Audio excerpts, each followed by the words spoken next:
del laboratorio de la UT10, ¿sí? Y después los próximos teóricos ya los termina de darse. Vamos a compartir.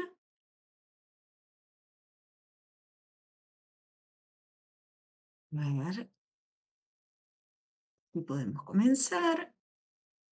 Y bueno, ya empezamos con los temas ¿sí? Bien, bueno, creo que ahí se ve bien.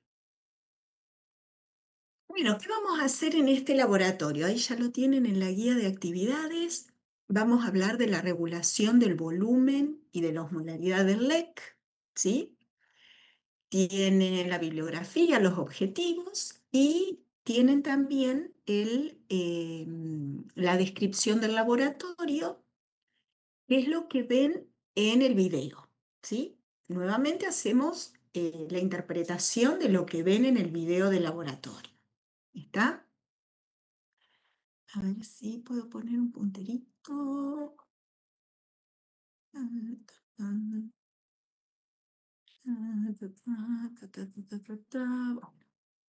Bueno, bueno,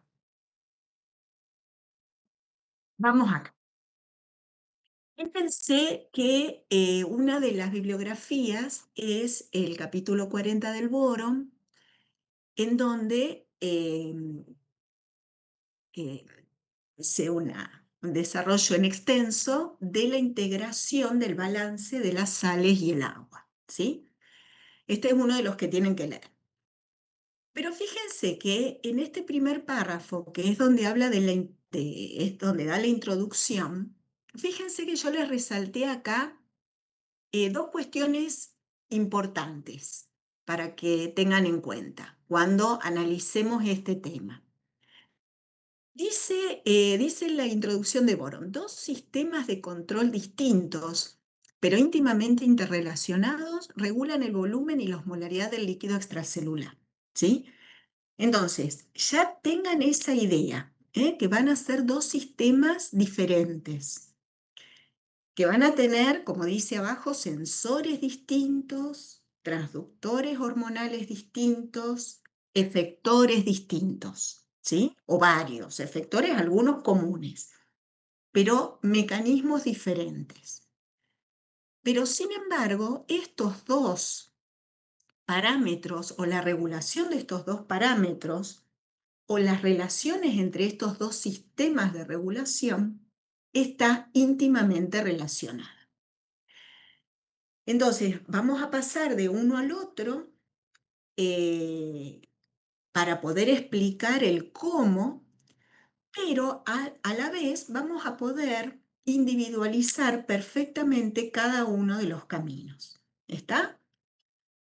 Y esto es uno de los ejemplos más eh, eh, clásicos de que estos sistemas de control muchas veces están relacionados y que por ahí tenemos varios efectos o varias regulaciones a nivel de las distintas estructuras de control. Bueno, acá les hacía una pregunta, a ver, como para ver si estamos en tema. ¿Cómo es tu balance de agua corporal en este momento? A ver si pueden responder, ahí les dejo el link para que escaneen en el Mentimeter. A ver si pueden responder esa pregunta. ¿Cómo es tu balance de agua corporal en este momento? Y a ver si después del desarrollo de la clase podemos eh, justificar, ¿no?, la respuesta que dieron. Pongan lo que les parece, a ver si pueden ingresar, si se pueden unir, avísenme. Yo estoy probando todas estas cosas, así que por ahí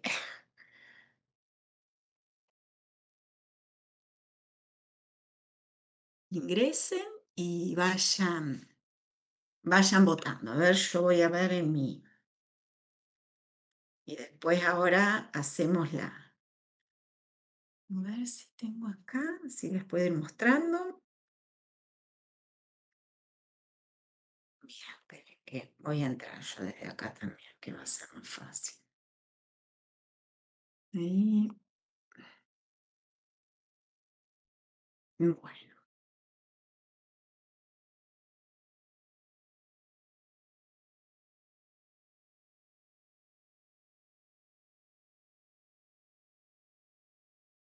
Bien, ven esta pantalla, ¿no es cierto? ¿Pudieron contestar? Sí, profe. Bueno, vamos a ver entonces algunas respuestas. Esperen que voy a correr todos estos cosos que no veo nada. Ahí está. Esto lo voy a borrar. Ahí está. Bueno, mira, a ver si les comparto un segundito la pantalla esta. Voy a cambiar de pantalla, ¿eh? Vamos a mostrar la otra. Bien. Acá vamos a ver, ahí van, ahí están las respuestas que dieron. Bien. Hubo varios que dicen no lo conozco, otros que no lo puedo medir, otros que es negativo, otros que es positivo. ¿Sí? Bien. Vamos a hacer el desarrollo, cada cual quédese con lo que contestó. Fíjense que los dos primeros grupos em, de alguna manera no pueden acceder a esa información. Esa es la que, ya sea que no lo conozco, no tengo el valor o no lo puedo medir. Entonces, de acá se desprende la pregunta cómo se mide, ¿no? El balance de agua corporal. Y el no lo conozco, bueno, eh, ahí nos tenemos que preguntar primero qué es el balance de agua corporal y después cómo lo mido, ¿sí? Y ahora los que dicen es negativo o es positivo, de alguna manera pudieron, creo yo, estimar el valor. A ver, alguno que haya, no importa eh, lo que hayan contestado, pero ¿por qué pusieron, por qué alguno contestó que es negativo y otro que es positivo? A ver si me lo pueden fundamentar. Cualquiera, los que haya contestado eso. Profe, yo contesté, por ejemplo, que es negativo mi balance porque justamente estoy en un ayuno y no he tomado agua desde anoche. Entonces, al tener poco ingreso, considero que, o sea, el ingreso ha sido mayor. Sí he ido, pues, por ejemplo, ¿no? Entonces, en cuanto al balance, considero que, bueno, que sí, es negativo por esa razón. Em, lo relacionás con el hecho de que, ¿cómo definirías balance, Linda? ¿O Balance qué como, necesitas conocer para saber el balance? claro, necesito conocer los ingresos y los egresos de, en este caso, bueno, el agua o Muy propiamente bien, los solutos. muy bien. Y entonces vos decís que tu balance es negativo porque el ingreso, no hubo Es ingreso, menor, digamos. claro, es menor que el egreso. Sí. Perfecto.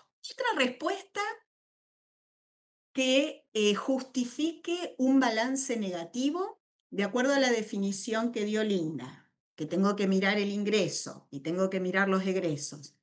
Linda dijo que su balance es negativo porque no ingirió agua hace varias horas. ¿Por qué otro motivo o de qué otra manera podría ver ese balance negativo? Observar y predecir o hipotetizar que ese balance es negativo. Cuando las pérdidas superan los ingresos. Bueno, ¿y cómo sería es decir, qué ves? Prácticamente. Linda lo definió re bien, porque dice, yo no he tomado agua, entonces asume que el balance es negativo. ¿Cómo decís, cómo ves que el balance es negativo mirando las pérdidas. A ver, Lucas, ¿qué mirás? Eh, la orina, tal vez. Mirás O, la orina, bien. los ¿Y líquidos en qué? heces, tal vez. Bueno, pero normalmente que suponiendo que la pérdida en materia fecal no es anormal, ¿sí? El principal órgano que regula la excreción de agua, ¿sí? Entonces, ¿qué vas a ver en esa orina? Diluida, ¿Cómo? diluida. Va a estar diluida. Bueno, va a estar diluida. Bien, vamos a ver ahora después con el desarrollo a ver si estamos de acuerdo, ¿eh? Bien, pero mirás la orina, ¿eh? Y en este caso, si decís diluida, ¿a qué parámetro te estás refiriendo de la orina? A la densidad. A la densidad, bien. Entonces, en la orina podemos ver que de hecho van a ser los dos parámetros que se miden cuando hacemos este laboratorio de concentración y dilución. Uno es la densidad de la orina y el otro es el volumen. Entonces, a través de esas dos variables vamos a poder conocer cómo es la excreción de esa agua y de los solutos, ¿eh? Y ahora vamos a ver si eso se relaciona con el balance negativo o el balance positivo. ¿Está? Bueno, alguno de los que haya respondido balance positivo, ¿qué vio o qué observó? Fíjense que estamos evaluando el balance a través de una observación, ¿eh? Como hizo Linda, como hizo Lucas, y el que dijo, alguno de los que puso que es positivo. ¿Qué es lo que vio para decir que es positivo el balance? Yo, profe. Sí, a ver. Bueno, yo hace un ratito terminé de desayunar, así que debería tener nutrientes ya en sangre y un procesamiento, una filtración de los nutrientes que pasaron a sangre, ¿no? Y hace un ratito también fui al baño y corroboré Bien, la orina y era transparente y casi se mimetizaba con el agua que ya había en el inodoro, digamos. muy Asumir bien, eso porque lo relaciono con que también mientras estaba desayunando estaba tomando mate. bien, Así que bien. Y esa orina calculo, transparente, ese aspecto, ¿sí? ¿Con qué parámetro lo relacionas de esos, de densidad o volumen? lo relaciono con la densidad. Bien, ¿y cómo está esa densidad entonces, si está transparente, casi agua? Sería una densidad baja, Bien, poca una concentración densidad de baja. Es decir, esa soluto. orina tiene mucho más agua que solutos, ¿eh? Y esa en realidad es lo que denominamos una orina diluida, ¿sí? Así que bueno, perfecto. Eh, lo relacionaste con los ingresos que estabas tomando mate y lo relacionaste con el aspecto que tenía la orina cuando hiciste pis, que era. Entonces, en el laboratorio, y es lo que van a ver en el video, lo que podemos hacer también es medir ese volumen y al medirlo en un periodo de tiempo fijo, nos va a permitir comparar distintas situaciones. Así que bueno, muy bien, estamos orientados, ¿eh? Entonces fíjense que estamos haciendo una observación de lo que ingresa y de lo que sale. Bueno, entonces, vamos a darle ahora bueno, es la prueba, es el procedimiento del laboratorio con 3 voluntarios ingerido agua en las últimas 12 horas.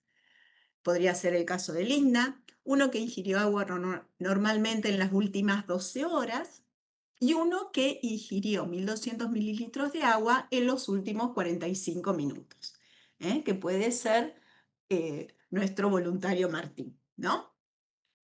Bueno, contamos con material volumétrico para medir los volúmenes y con el densitómetro y tiras para medir la densidad. Entonces, esto fíjense después que la idea es que pueda completar esta tabla a partir de los datos que ven en el video y con esa tabla luego realizar los gráficos con la variación del volumen en un gráfico y la variación de densidad en otro gráfico en función del tiempo para cada uno de estos.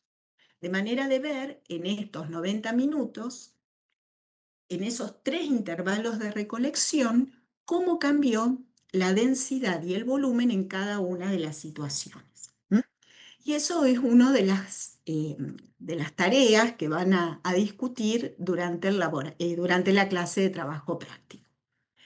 Lo que vamos a ver acá es el fundamento fisiológico de esta observación que hacen, que se va a correlacionar con lo que comentamos recién, de lo que observaban en la orina, y lo que nos aporta el laboratorio,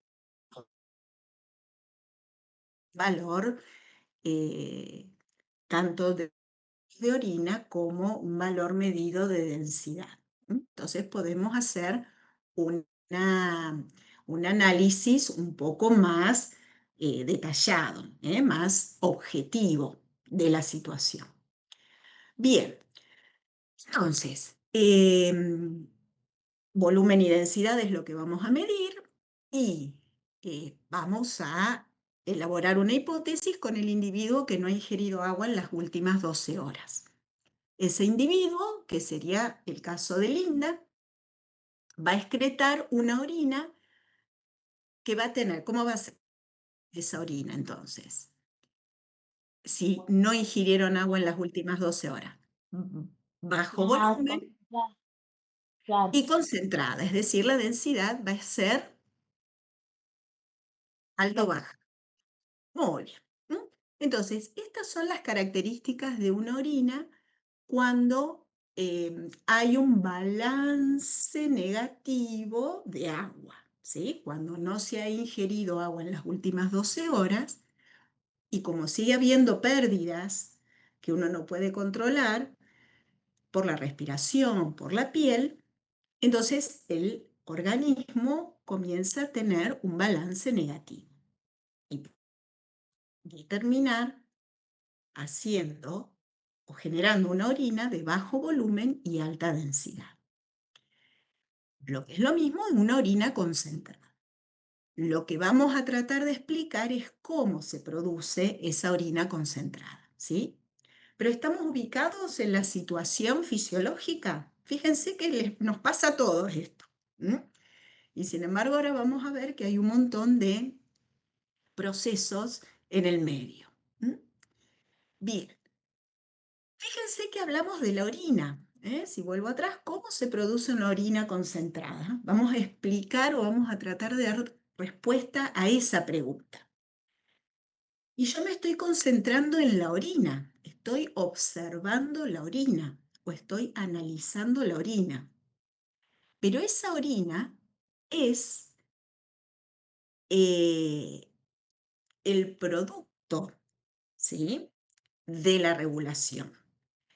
El efecto observado es que se excreta una orina concentrada. El órgano efector es el riñón, ¿sí? De manera que al decir orina concentrada, yo lo que estoy haciendo es viendo la parte final, ¿sí?, de ese bucle de regulación. Estoy viendo el órgano efector y estoy viendo el efecto observado. Sin embargo, si tengo que describir cómo ocurre esto, tengo que poder reconocer todos los otros componentes. ¿Cuál fue el mediador?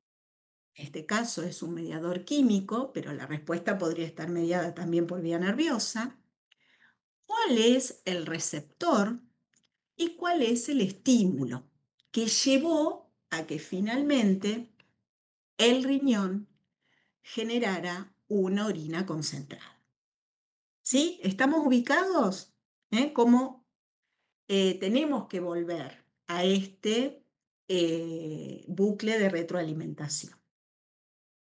Bueno, este esquemita, en el caso, vamos a empezar con este caso de falta de ingesta de agua, o el voluntario nuestro, o Linda, la tomamos a Linda como ejemplo de esta situación.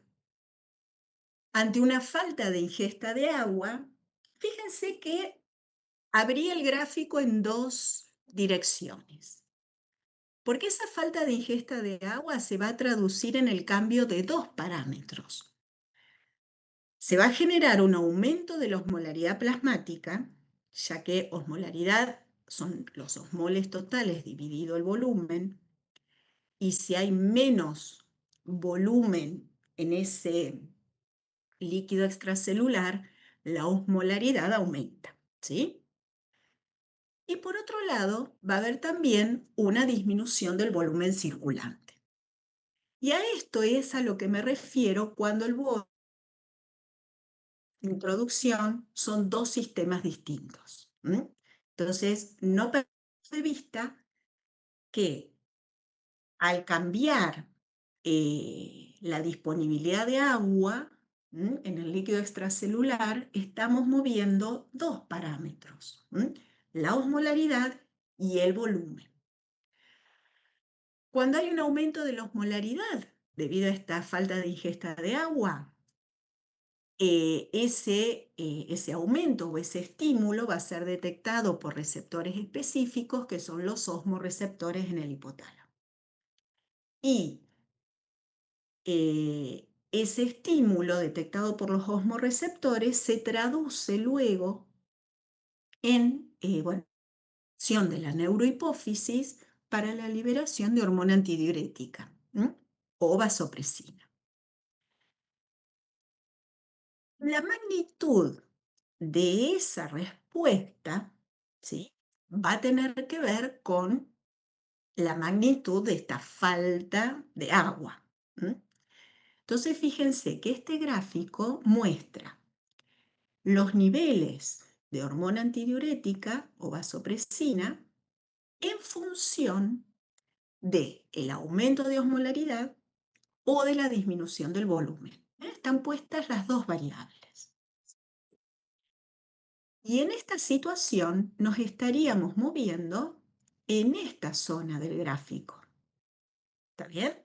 En donde la osmolaridad aumenta y el volumen, la presión disminuye.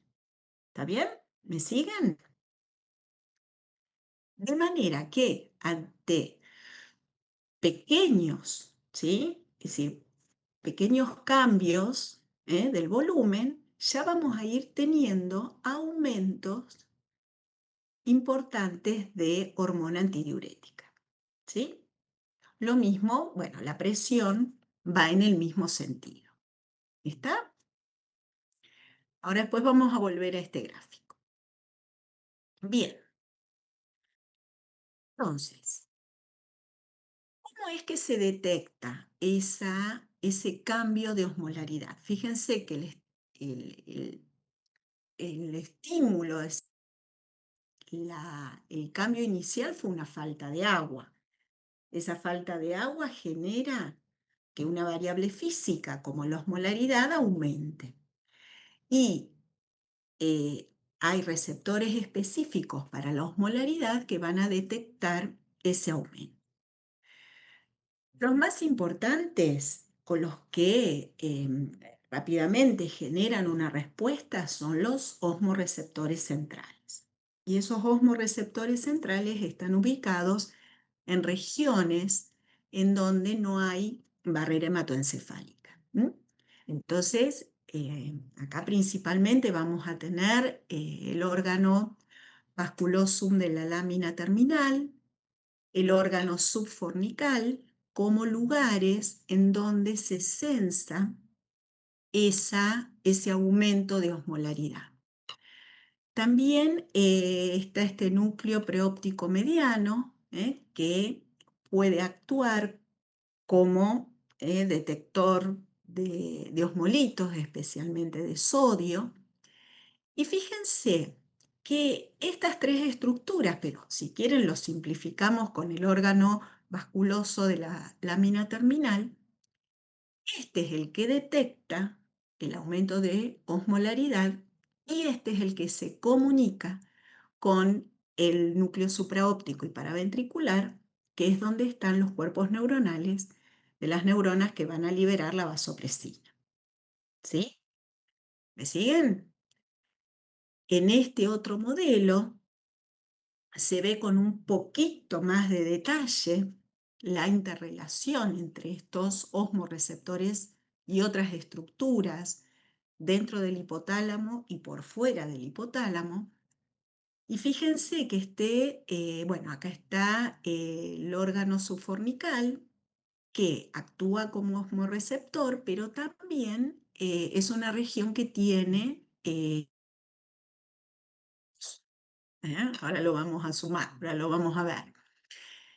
Esta zona preóptica medial tiene también interrelación con ambos osmoreceptores, pero fíjense que esta región es la que se comunica con el tálamo y lleva información hacia la ínsula, de manera que uno hace consciente la sensación de sed. Por eso hablamos de acá de percepción de sed. Es decir, tengo sed, núcleo y viajo hacia la corteza para que esa percepción termine en un acto voluntario de ir a buscar agua y tomar. ¿Está bien?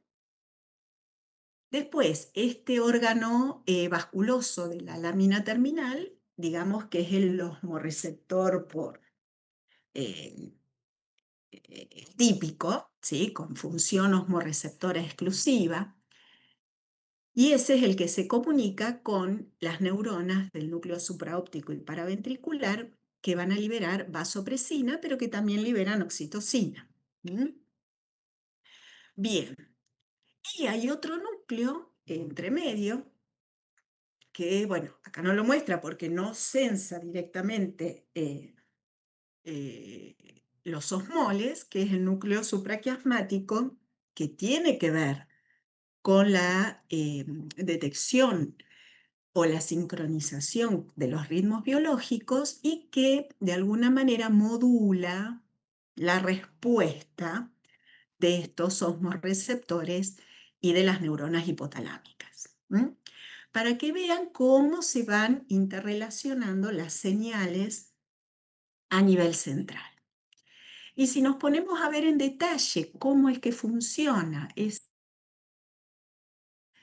específicamente este del órgano vasculoso de la lámina terminal, el mecanismo, fíjense, de detección o de transducción tiene que ver con los cambios del volumen celular de estas células que actúan como receptores. Cuando el medio es hipotónico, el volumen celular es grande, está aumentado. Y ante esa situación, la de esas neuronas es baja. Esta sería la situación con una osmolaridad normal o fisiológica, entre 280 y 290, y cuando hay reducción del volumen del líquido extracelular y aumento de la osmolaridad, el volumen de este disminuye y eso determina el aumento de frecuencia de descarga de estas neuronas, que son las neuronas del receptor, que forman el receptor. Y acá es donde se produce la transducción de una señal física, como sería el volumen de la célula en función de la osmolaridad del LEC, se traduce a un impulso nervioso. Y ese osmoreceptor luego es el que se comunica con las neuronas del núcleo supraóptico y paraventricular para, a través del glutamato, favorecer la liberación de vasopresina y de oxitocina. Fíjense que a su vez estas neuronas hipotalámicas responden a otros mediadores. Por ejemplo, la angiotensina 2. Y vamos a ver que la angiotensina 2 es una señal que se libera Puede ser que se cuando... trabó la profe. ¿Sí, Linda? ¿Cómo?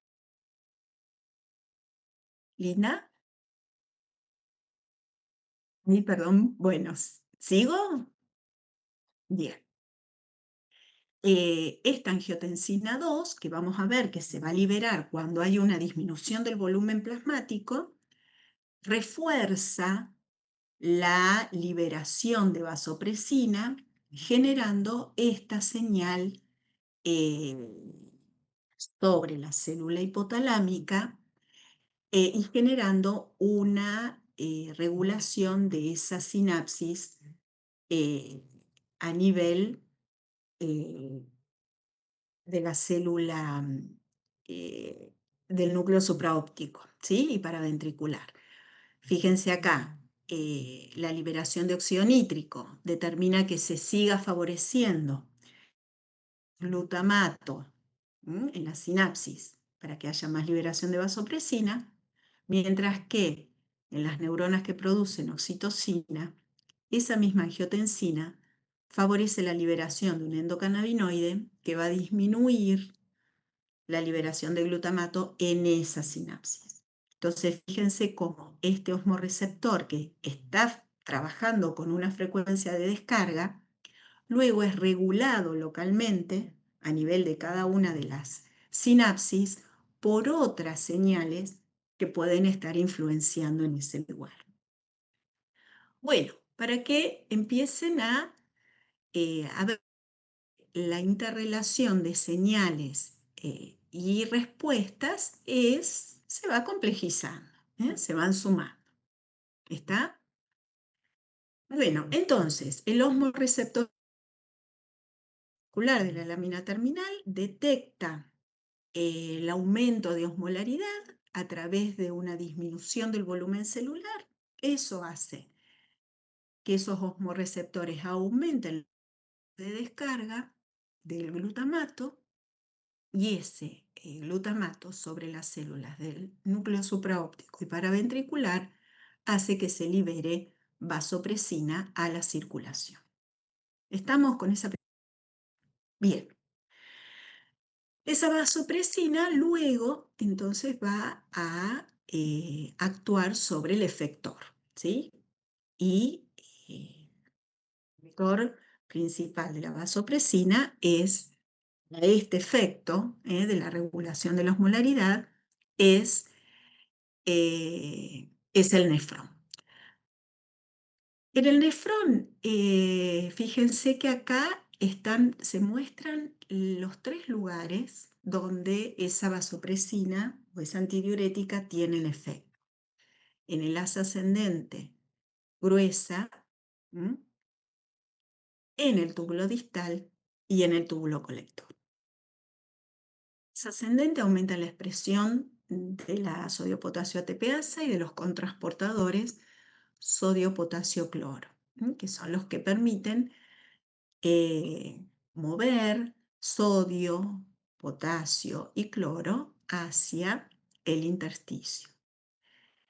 Esas bombas, tanto la bomba como el cotransportador, aseguran que el líquido que sale del asa de Henle sea un líquido hipotónico, bien diluido. Entonces, ante la presencia de antidiurética, la actividad de esa bomba y de esos transportadores es mayor. De manera que dentro del túbulo la cantidad de solutos es bien baja y esos solutos ahora están concentrándose en el intersticio. Y eso es importante porque luego a nivel del túbulo distal y del túbulo colector se favorece a nivel del distal la expresión de la sodio-potasio ATPase de canales de sodio Y el efecto más importante es es a nivel del túbulo colector medular, donde permite la expresión de las acuaporinas y de los transportadores para urea. ¿Sí?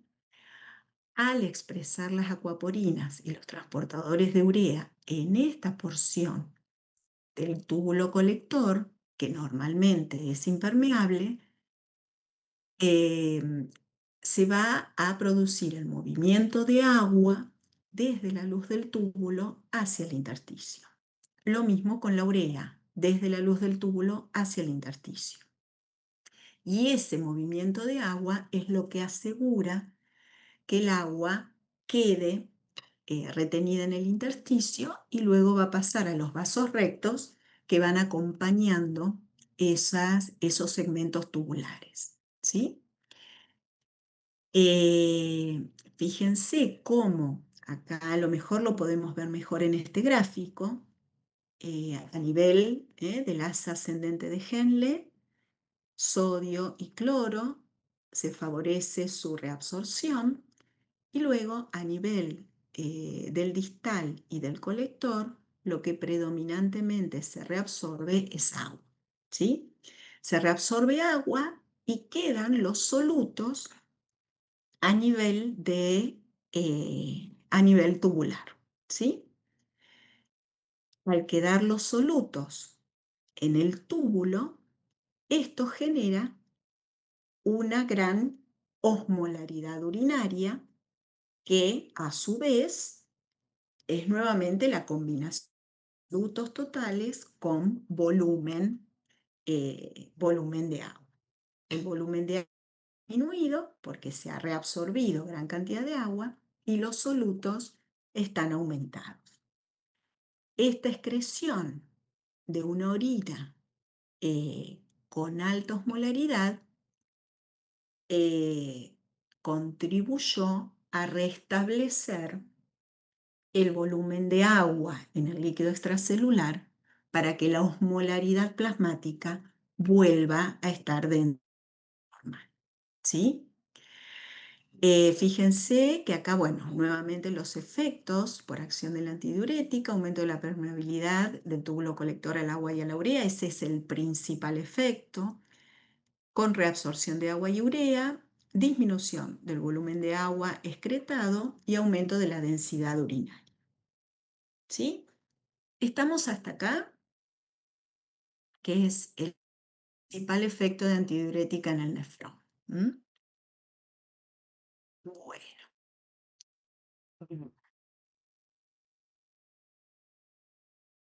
Entonces, ocurre cuando hay un aumento de osmolaridad, ¿sí? Y ese aumento de osmolaridad se debe a se puede deber a una pérdida de agua, a una falta de incorporación de agua, pero también se puede deber a un aumento de la ingesta de solutos. La comida rica en sal va a producir el mismo efecto, un aumento de la osmolaridad. Ahora bien, si esa falta de agua es lo suficientemente importante en cantidad, además del aumento de osmolaridad, vamos a tener una disminución significativa del volumen circulante. ¿Sí? Entonces, si la disminución del volumen circulante es mayor al 10%,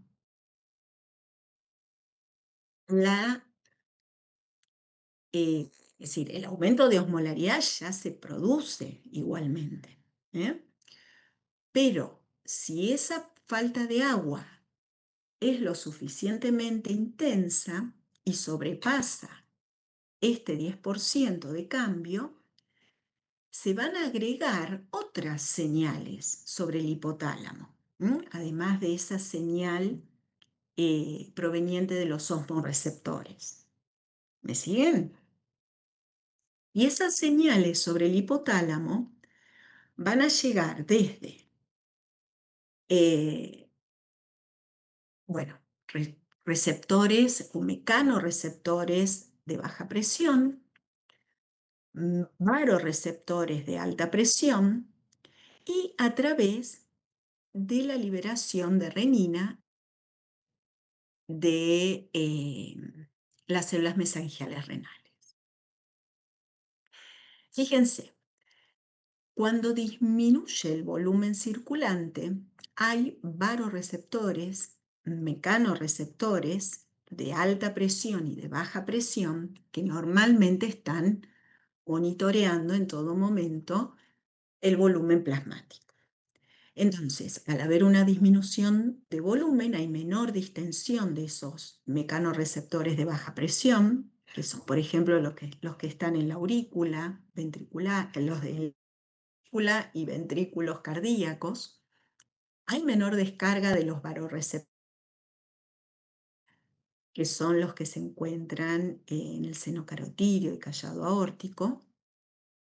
Esta menor descarga de estos varoreceptores que se conectan a nivel vulvar con el centro eh, regulador, vasomotor y regulador del ritmo cardíaco, determina una mayor descarga simpática, ¿sí? Y además, esa disminución del volumen circulante a nivel de la arteriola aferente renal va a determinar liberación de renina, ¿sí? Así que, además de la señal de aumento de osmolaridad que teníamos por la falta de ingesta de agua, se agregan otras señales periféricas provenientes de otros receptores que están detectando volumen efectivo circulante, ¿sí? Entonces, menor actividad de estos receptores de baja presión, menor actividad de los varoreceptores de alta presión, lo que determina una estimulación simpática, y activación del sistema renina-angiotensina a partir de la liberación de renina en la arteriola aferente, con aumento de los niveles de angiotensina 2. Estas tres nuevas señales van a confluir a nivel hipotalámico y van a determinar una mayor liberación de hormona antidiurética o vasopresina, ¿sí? Además de que vamos a tener ahora angiotensina 2 y vamos a tener mayor actividad simpática, ¿sí?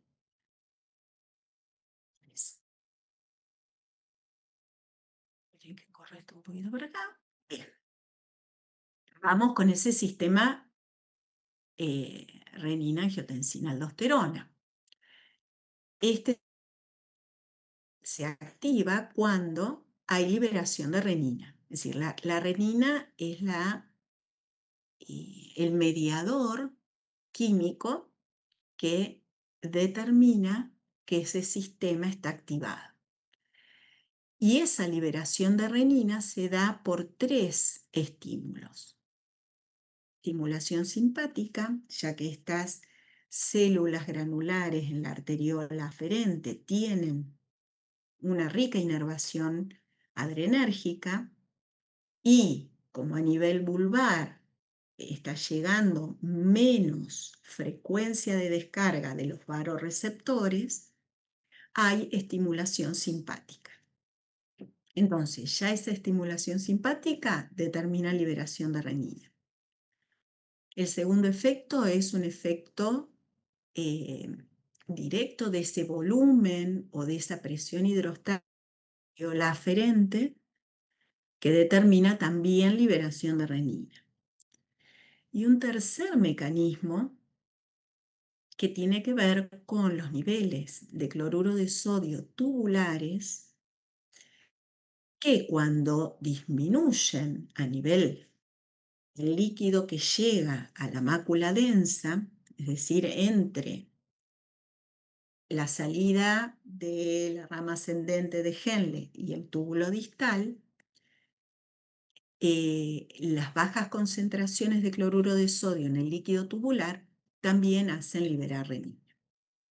Entonces, estos tres estímulos determinan que aparezca renina en circulación. Y fíjense que la principal señal para esta liberación de renina a través de estos tres mecanismos es la disminución del volumen efectivo circulante.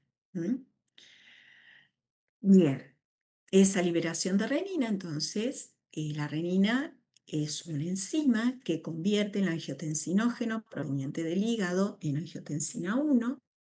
Esa angiotensina 1 es luego modificada o convertida en angiotensina 2 por la enzima convertidora de angiotensina. Y ahí tenemos un mediador, un nuevo mediador, que va a contribuir o a reforzar las respuestas que se instalan ante esta disminución de volumen plasmático. Esa angiotensina 2 tiene varios efectos, ahora los vamos a ver, y uno de ellos es actuar sobre la glándula suprarrenal para que se estimule la liberación de aldosterona. Y esa aldosterona también va a tener efecto a nivel de la reabsorción de sodio distal. Entonces, con la activación del sistema renina-angiotensina tenemos dos nuevos mediadores químicos en sangre que van a estar favoreciendo la reabsorción de agua y solutos, la angiotensina 2 y la aldosterona. El efecto global de la activación de este sistema es aumentar el ingreso y disminuir la excreción de sodio y de agua. Logre, por ahí no el balance positivo, pero que volvamos a tener los valores basales, ¿no? O los valores fisiológicos normales, porque tengan en cuenta que empezamos con una disminución, con un balance negativo. ¿Vamos bien hasta acá? Ya lo hemos visto en renal, por ahí estas hormonas ya les suenan, pero la idea ahora es poder integrar todos estos componentes en estos procesos de regulación normal, de osmolaridad y volumen. Bien, ¿sigo? Bueno, vamos a ver nuestra aldosterona y la angiotensina 2. Fíjense, la angiotensina 2 aparece acá, en un lugar central, en esta regulación del volumen. Y esa angiotensina 2 proviene de la conversión del angiotensinógeno en angiotensina 1 y luego angiotensina 2 por acción de la renina. La renina, entonces, que normalmente está contenida en gránulos en la arteriola aferente, cuando es liberada a circulación, es cuando va a determinar la aparición de esta angiotensina 2. Los estímulos son tres: la estimulación simpática, la disminución de presión hidrostática en la arteriola aferente, del volumen, pero esta hipotensión quiere decir eso, disminución de la presión hidrostática en la arteriola aferente y disminución de la excreción de sodio, que sería esa baja concentración de cloruro de sodio en el líquido tubular en la mácula densa. La angiotensina 2, fíjense todos los efectores y efectos que tiene. Uno es, como decíamos recién, sobre la corteza adrenal. Entonces, esta angiotensina 2 que está en circulación se une a receptores de membrana, activa proteína G y a través de fosfolipasa C, aumento de calcio, aumento de proteína STAR, se produce mayor entrada de colesterol a la mitocondria y se favorece la síntesis de aldosterona, ¿sí? Esto en la célula de la capa glomerular, ¿sí? La capa más externa de la suprarrenal. Esa aldosterona es la que luego va a ir al túbulo distal. Esta aldosterona es lipofílica, ¿sí? Así que es del grupo de los mineralocorticoides. Va a circular unida a proteína y a nivel de las células del túbulo distal, células principales del distal, va a atravesar libremente la membrana, se va a unir a un receptor citosólico y va a mediar la regulación génica o la transcripción génica. De manera que va a aumentar la actividad de la bomba sodio-potasio, va a aumentar la expresión de los canales ENaC, que son canales de sodio, va a aumentar la expresión de canales ROMC, que son los que secretan potasio, y va a favorecer la entrada de agua y la entrada de cloro por vía paracelular. De manera que la presencia favorece la reabsorción de sodio desde el túbulo distal. Y esa reabsorción de sodio se acompaña con reabsorción de agua, orinas. ¿Sí? Bien, entonces tenemos angiotensina 2 actuando sobre corteza suprarrenal, liberando aldosterona y modificando la cantidad de sodio y de agua que se excreta, disminuyendo la cantidad de sodio y de agua que se excreta por riñón. Al no excretarse sodio y agua por riñón, ese sodio y agua vuelven al plasma, al líquido extracelular. Bien, pero además de esas acciones, la angiotensina 2 tiene acción sobre la hipófisis, favoreciendo la liberación de antidiurética. Y si se acuerdan, 2 o 3 diapositivas mostré el efecto que tiene la angiotensina 2 sobre esas neuronas de los núcleos supraóptico y paraventricular, veíamos que favorecía la liberación de glutamato en la terminal, ¿sí?, nerviosa, favoreciendo así la secreción de antidiurética. Y obviamente, si hay más antidiurética, vamos a tener mayor efecto de este mediador a nivel del túbulo colector, que implicaba hacerlo permeable al agua, hacerlo permeable a la urea, y que aumentara también la reabsorción en el asa ascendente de Henle. Bien, la angiotensina 2 también favorece esta sensación de sed. Y si nos vamos otra vez a esa diapositiva, en donde estaban los centros reguladores, esta área subfornical es un área que tiene receptores para la angiotensina 2, y al activarse esa área, se activa la comunicación con las estructuras corticales, que permiten generar la percepción de sed. La Profe, conducta voluntaria de ir a buscar agua. Sí, Linda. al inicio usted había dicho de que el osmorreceptor, como específicamente el MNPO, era el que se conectaba con el tálamo y el tálamo con la corteza para tener la acción voluntaria de tomar agua. Sí.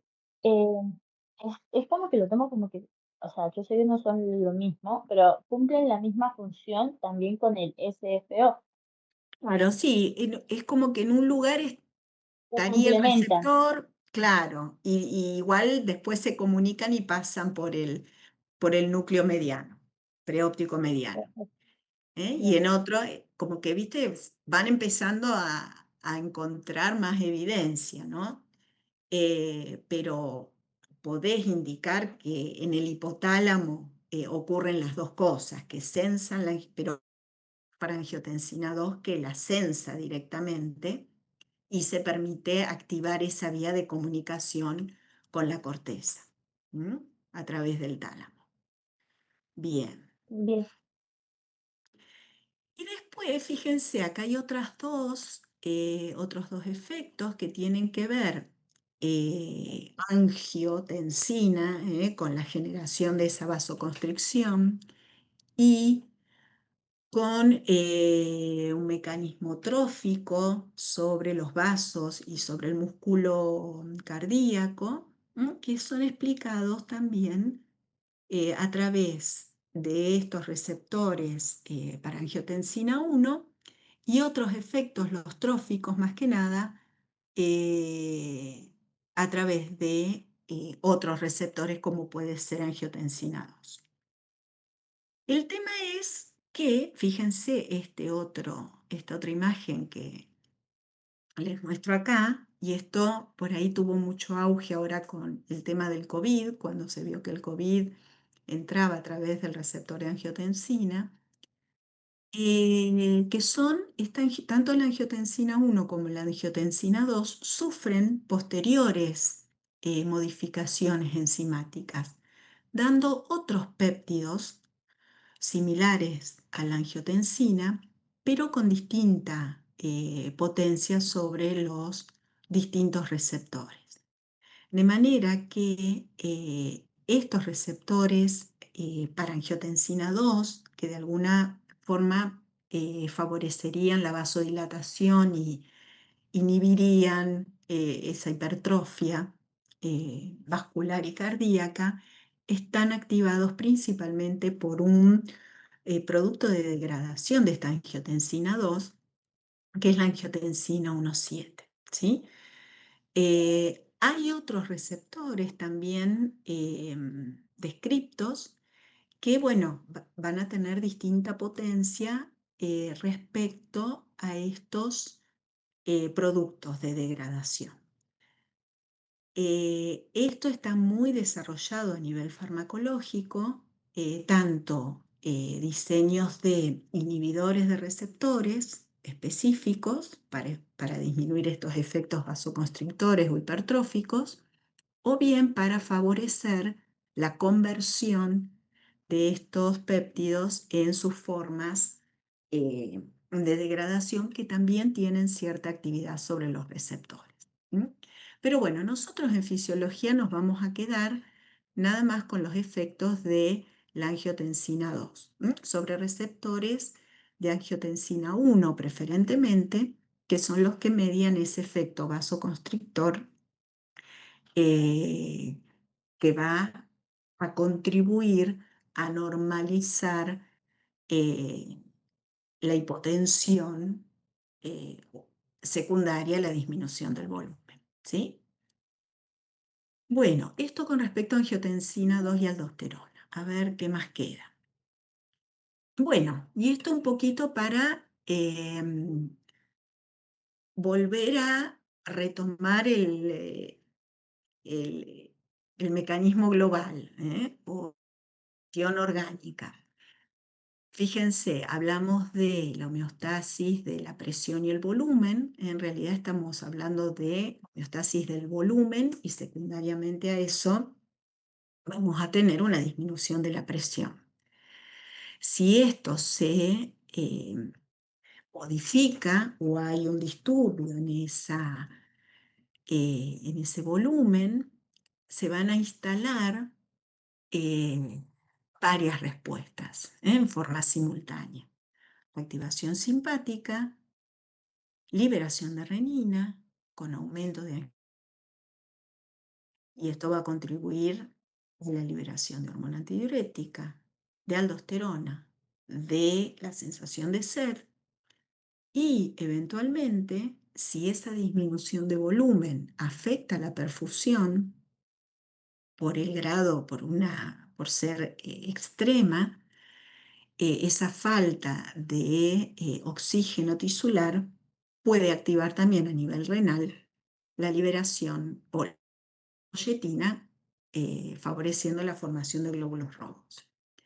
Este efecto de lo vamos a explicar a través de la situación de altura, ¿eh? Porque fisiológicamente, para que tengamos una disminución de la perfusión tal que esa sea la causa de la liberación de eritropoyetina, estamos realmente en una situación patológica. ¿Sí? ¿Me siguen?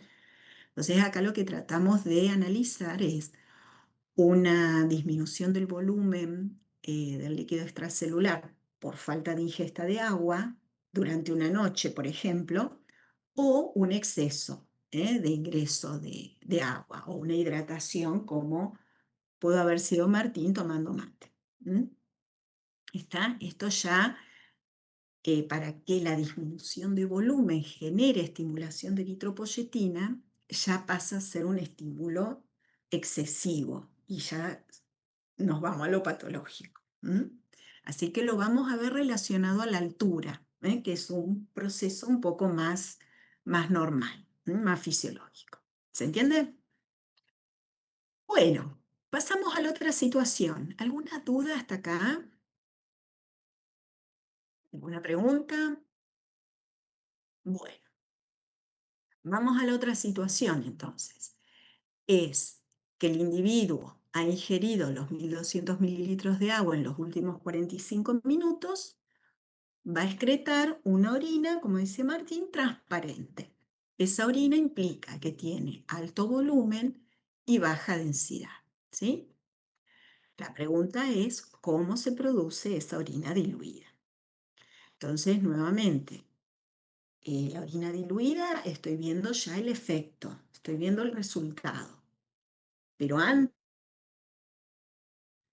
hay señales y hay receptores que se activan para producir este, eh, este resultado o este efecto. Entonces, volvemos a nuestro esquema. Ahora hay un exceso de ingesta de agua. Y nuevamente las dos variables que se van a modificar. Por un lado, se va a modificar el volumen circulante de acuerdo a la cantidad de agua que uno ingiera. Ese aumento va a ser de mayor o menor magnitud, pero lo que sí va a ocurrir, por más poquita agua sola que uno ingiera, va a ser el cambio de osmolaridad. Entonces, fíjense que la osmolaridad termina siendo la variable más sensible, porque pequeños cambios de la cantidad de agua que uno ingiere o que deja de ingerir, enseguida provocan cambios de osmolaridad. Bueno, si nos venimos otra vez al gráfico vamos a ver, fíjense acá, 280 es el valor mínimo fisiológico normal, de 280 a 290. Por debajo de 280 de osmolaridad, fíjense qué pasa con los valores de antidiurética. Están disminuidos, ¿sí? Esto es un comportamiento, es decir, no es que haya liberación de antidiurética, haya menos liberación. No hay directamente.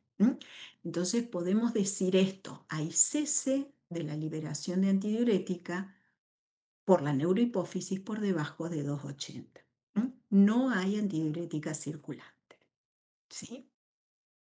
Y entonces, por un lado no vamos a tener hormona antidiurética. Y por otro lado, esperen que vuelvo. Entonces, esta vía me frena o me inhibe la liberación de esta señal. Entonces, ya hay una señal que no está. Y por el otro camino, por el aumento del volumen, ¿qué vamos a tener? Vamos a tener acá los mecanorreceptores de baja presión, que son los que están a nivel de la aurícula, principalmente, que también de los ventrículos, pero esos receptores, esos mecanorreceptores a nivel de la aurícula, se estimulan, porque hay más volumen. Están recibiendo más volumen con cada, con cada ciclo cardíaco.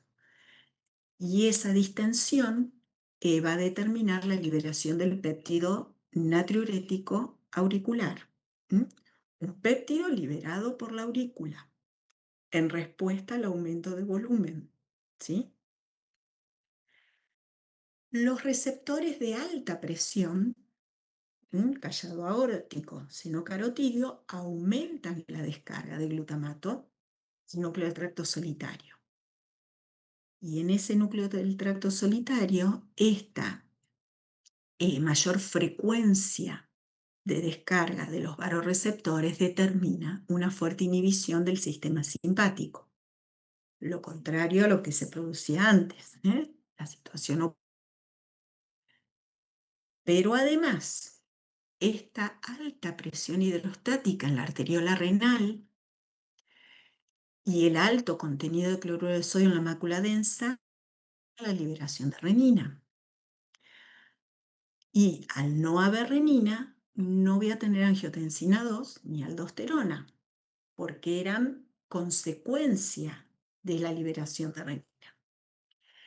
De manera que estoy en una situación en donde hay péptido natriurético auricular, no hay antidiurética, no está activado el simpático, no hay renina, no hay angiotensina 2, no hay aldosterona.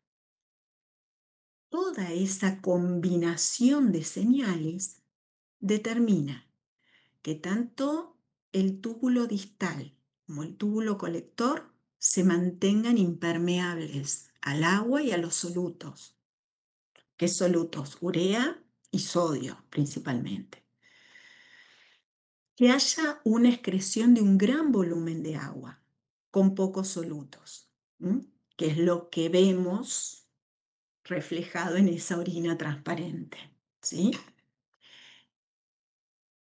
Y a su vez tenemos efectos positivos o efectos verdaderos mediados por el péptido natriurético. Entre ellos la vasodilatación, que provoca aumento de la tasa de filtrado glomerular. Este aumento del filtrado glomerular genera natriuresis y el hecho de que haya más sodio, ¿sí?, en este túbulo que no se reabsorbe va a determinar también que quede más agua en ese túbulo.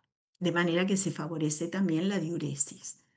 Por eso el péptido, en el nombre del péptido, se encuentra también la función natriurético.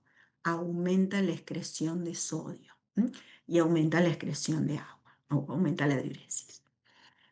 Entonces, en esta imagen vemos el aumento o el mecanismo de acción del péptido natriurético.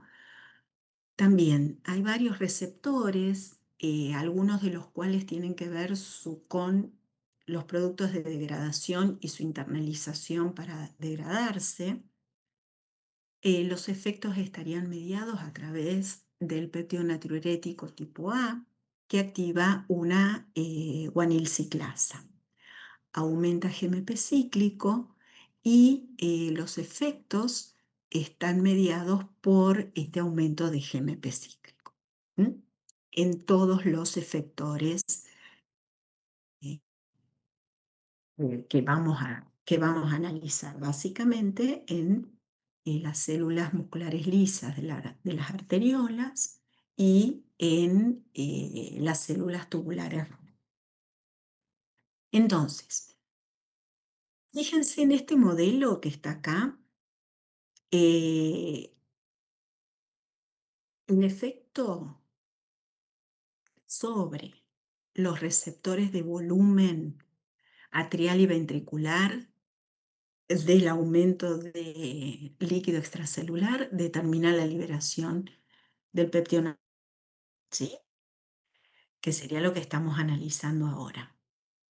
Pero hay además ese control neural o nervioso del volumen a través de los varoreceptores de alta presión que integran la información al nivel del núcleo del tracto solitario y eso determina la mayor o menor salida del sistema simpático, que obviamente tiene un control bastante intenso sobre la función cardíaca.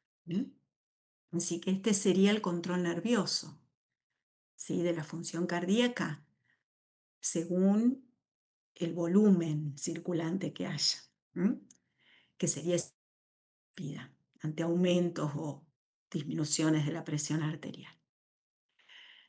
Y acá lo que estamos viendo es la respuesta mediada por estos receptores de baja presión, que son los que van a permitir la liberación del péptido natriurético y que es un mediador químico. Entonces, fíjense cómo se solapan las respuestas, cómo se van superponiendo. Bueno, y acá entonces, efectos sobre los vasos, una vasodilatación, también hablan de un aumento de la permeabilidad, disminución de la secreción de aldosterona, que sumada a la menor liberación de renina y angiotensina 2, hacen que la aldosterona esté inhibida. El tema acá es que la aldosterona, al ser una hormona lipofílica, tiene por ahí un efecto más prolongado, porque circula unida a proteína, tiene una vida media un poco mayor, y siempre el efecto tiene que ver con la transcripción génica. Así que hasta que se instale el efecto de una disminución de aldosterona, vamos a tener un plazo un poco más prolongado. Pero sin embargo, este péptido natriurético tiene un efecto rápido a través del GMP cíclico. Bueno, y a nivel renal, aumento del filtrado, aumento de la fracción de filtración, aumento de la excreción de sodio, aumento de la excreción de volumen y disminución de renina. Y esto junto a la disminución de la activación del simpático y la disminución de la hipertrofia asociada a la angiotensina 2, contribuyen todos a que haya mayor excreción de agua y de sodio que se va al exterior y por lo tanto a nivel del líquido extracelular disminuye el volumen y disminuye la presión. Y con eso se logra controlar ese exceso de agua que había ingresado al organismo varios minutos antes, ¿sí? Bueno, ¿qué más? Bueno, y volvemos ahora a ver si podemos redefinir eso que habíamos pensado al principio. Entonces, fíjense cómo a través de la observación de la orina, uno puede estar